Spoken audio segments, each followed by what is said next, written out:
Dan the Wheelman here, and my very special guest today is this. This is the 2025 Ford Expedition. Lots of new stuff going on for 2025. It looks different. It's got a different grille plus headlights. There's a few grille choices, especially if you select the new Tremor off-road spec version. That gives you a different grille. You have this great Expedition scripting across the top. We all like big scripting these days.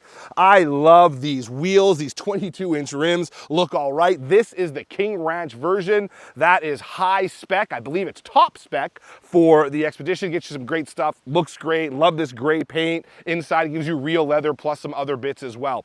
Power-wise, there's two different engines, sort of. There's actually one engine with two different outputs. They're both a turbocharged, twin turbocharged 6-cylinder engine. One is good for 400 horsepower and 480 pound-feet of torque. The other, the high-output version, is good for 440 horsepower and 510 pound-feet of torque. All-wheel drive is standard in Canada. There's a rear-wheel drive version in the US. We don't get that. 10-speed automatic transmission is also standard, and they all come as 3-row SUVs. Every single one of these is a 3-row model. There are no 2-row models. I think it looks great. They've got new chassis tuning. They've got the powerful engine in there. Lots of cool stuff going on. Let's go for a drive. So what is this Expedition all about? Well, this is a vehicle it's meant for families. For many, full-size SUVs like this are replacing minivans or have been for a while. It's comfortable up front here. It's really good in the second row as well. I've got captain's chairs on this trim. You can get a bench seat there as well. They're really nice, and they fold almost fully flat. Not fully, but quite steep rate to the seat back. And not only that, the bottom cushion adjusts when the rear cushion does as well to kind of flatten the surface out a little bit more, so it's a little bit more comfortable to lie back in. That's pretty cool. And since I've got captain's chairs, getting to the third row is a bit easier because you can do it either between the two chairs or you can do it through between the door jamb and the seat as well if you want to get to that third row, which is a really good third row. Lots of stuff back there, USB-C ports, cup holders, it's got ventilation, it's got all that, and pretty good access to. Absolutely, you can fit 2 adults back there and they won't start having back spasms after 5 minutes. So that's pretty great. There's venting above the second row and above the third row for the climate control system. That's again important for when you're moving people around, and again making just road trips that much more comfortable. Depending on spec, you could tow up to 9,600 pounds in the Ford Expedition, which is great, and you don't even need to add tow bars for that. They've got the build already that you can tow without any problems at all. They have a hidden hitch back there, so the hitch isn't always out there kind of looking annoying and getting damaged or whatever. It's behind like a bumper shield. So that is what we're talking about with a vehicle like this. Now, from the driver's perspective, I think it's really smart what they've done here to put this digital display as not just your gauge cluster, but as a whole other bunch of stuff right here above the dash in the driver's line of sight is really good. It measures 24 inches. It's super clear, and everything is done on there. You look on there to get to your steering wheel adjustments, your blind spot cameras on there. You have obviously your speed, gas, all that kind of stuff is on there as well, and it's right in your line of sight without blocking your view forward. So they brought this gauge cluster down so they don't have this big hood blocking your view forward. In order to better see the gauges, they flattened the top of this steering wheel. It's a little bit strange to look in a massive SUV like this to have this little tiny oval-shaped steering wheel here, but Ford's done their research and they say people will get used to it. You know, truck people like big things. Everything from the size of their vehicle to the size of their steering wheel, they like big things. It's going to take a little bit of getting used to, I think, this small little wheel here, but it makes total sense. Since they've got a flat top here, it doesn't obstruct your view of this display. Very good. Backup cam still appears, actually not just backup cam, but forward-facing cam as well. That appears on here, the main display, which is 13.2 inches down here, so they've kept it that way, but everything else comes through here. One display they don't have and still don't have, and I'm kind of miffed about, no digital rearview mirror. They still don't have it. Nowhere in the Ford or Lincoln world do they have one. That's a bit of it's a trouble spot because, like I said, this is a vehicle meant to haul not just kids, but adults as well. And with stadium seating like I have back there, whereas the second row is mounted a little bit higher than the first row, and then the third row is mounted even a little higher than that, those heads are going to block your view backwards. If you had digital rear view mirror, that wouldn't be a problem. Ford says they're working on it. We will see. There's between 13 and 14 USB ports in these Expeditions, depending on which trim you have. And also depending on what trim you have, you can get a seat-mounted iPhone holder or iPad holder. So they don't offer a rear entertainment system, but they're like, why bother? Just bring your own. So you can hook it onto the back of your seat, and then you can actually plug it into one of 2 USB-C ports that are mounted into the seat back here on some models. I don't have it on this one, unfortunately, but that is pretty cool and pretty good thinking. And it's super comfortable. The King Ranch is top trim, tons of leather in here, some real wood, which is really nice. All sorts of adjustability, good lighting as well, and like I said, good view forward. The King Ranch line of Ford trucks has been one of my favorites for years, whether it's the F-150 or the 250 or even the Expedition. I've always loved this thing. It's such a cool mix of luxury and ruggedness. And the storage, I've got to mention, is awesome in here. For starters, for the first time, we have a sliding central storage bin, a standard on all trims of the Expedition. It's on power, and it gives access to 8 extra inches of storage down there when you want to do it. So that's pretty cool stuff. Nice big glove box, although it's not a dual tier glove box like it once was. It's a single glove box now. And then you've got your bins, tons of cup holders here, more back here. Very good for storage, sunglasses holder, all that kind of stuff that you need. And speaking of storage, how about that rear cargo area? There's a lot going on here. First of all, you have an all-new split tailgate. So the top opens, press this button, now the bottom drops. The advantage of that is a number of things.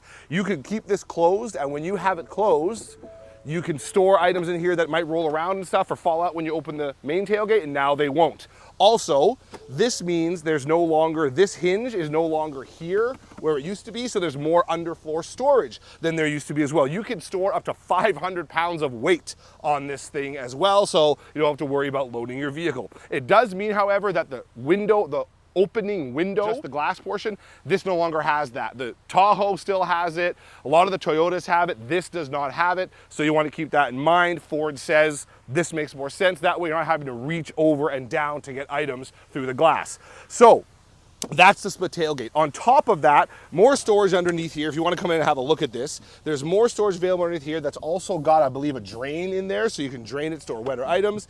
If you get the max version of this, there's a second storage bin there that you can actually access from the third row while you're sitting in it. That's pretty cool. Also neat is this. This is a picnic table. Now, this stores up to something like, I don't know, 35 pounds. So if you want to put a TV or something on that, you can do that as well, because you do have power hookups in here as well as 2 USB ports. Also, up here, the lights, also from the Bronco Sport, you have these lights up here. So if you're operating at night, these lights, can't really see it now, they will shine in here if you need to get stuff from the back. They've got the lights for that. So this vehicle is made to really be a good tailgating vehicle, that's for sure. With all these features here, you've definitely got that. Oh, and let's not forget, little spot for your beverage. And there you go. This has the high output 6-cylinder engine, 440 horsepower and 510 pound-feet of torque as we step on it here and feel that power. Nice. Through a 10-speed automatic transmission, just like all the other Expedition models. So smooth. They have softened the suspension in the vehicle. They've tuned the dampers and the springs to soften. All Expeditions are a little bit softer now, but they've also tuned the dampers to want to keep roll to a minimum as well, which is nice, so you're not wallowing through corners. All right, time to get down and dirty here in the new Tremor version of the Expedition. Tremor is an off-road package which gives you general grabber off-road tires, 33 inches, more ground clearance, as well as some tow hooks, underbody protection to various degrees depending on how you option it for your transmission, radiator, your differential, all that kind of stuff. And you get electronic fun like trail turn assist, which drags the inside wheel on a turn. It also gives you trail control, which is like cruise control for off-roading, where you and one pedal driving, where you do the steering and a bit of throttle. It handles the braking and stuff for you as well. And you get an extra rock crawl drive mode as well on the Tremor edition. All right, so I'm seeing some rocks ahead of me here. I think we should try rock crawl mode, don't you? Okay, let's do it. So I'm in one pedal drive mode now. I don't worry about the brake at all. My gas pedal is also my brake. So when I release the gas, it's my brake. And so we're going over these rocks. This is really gonna test the ground clearance. Can't really see much, I know, because we're looking at the bright blue yonder there, but I can see because I'm looking at my display. Go a bit to the left, we hit the bash plates there, that's what they're there for.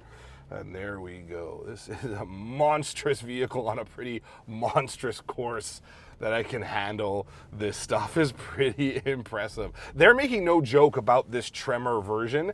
They want people to use it as an off-road vehicle. It's not just some styling package or like, you know, kind of a novel thing. It is actually meant to be used as an off-road vehicle in pretty adverse conditions. How many will use their Tremor for this, I'm not sure, but most people are going to be using their Tremor for driving in crappy weather and snow, or maybe the dirt road up to the cabin and so on, and you'll be able to handle that stuff with ease with the Tremor. And then there's, for those that want a little more hardcore off-roading, they'll be able to do that as well. Not bad. The Tremor is now stretching across pretty much all the trucks now. The only one we haven't seen it on yet is the Explorer. We've seen it on the Maverick, we've seen it on the F-150, the Super Duties, and now we see it on the Expedition as well. So they're being pretty serious about this tech, and they're doing a good job. So we were off-roading, which is very hands-on. Well, now we're back on the road, and we are completely hands-off because I have Blue Cruise here. Blue Cruise is a hands-free driving technology. It's not going to tell me to put my hands back on the wheel. If I want to change lanes, I just nudge the indicator. It will do it for me. Once it knows it's safe, there it goes, and I bring it back. That is pretty cool stuff. Look, ma, no hands, you know, and you bring it back like this, and there you go. But don't think just because it's so good at driving hands-free that you're going to be able to, like, I don't know, read a newspaper or something. No, there's a camera right here, and it's pretty quick to tell me to start looking at the road. Let's see if we can make it do it. Listen for the tone.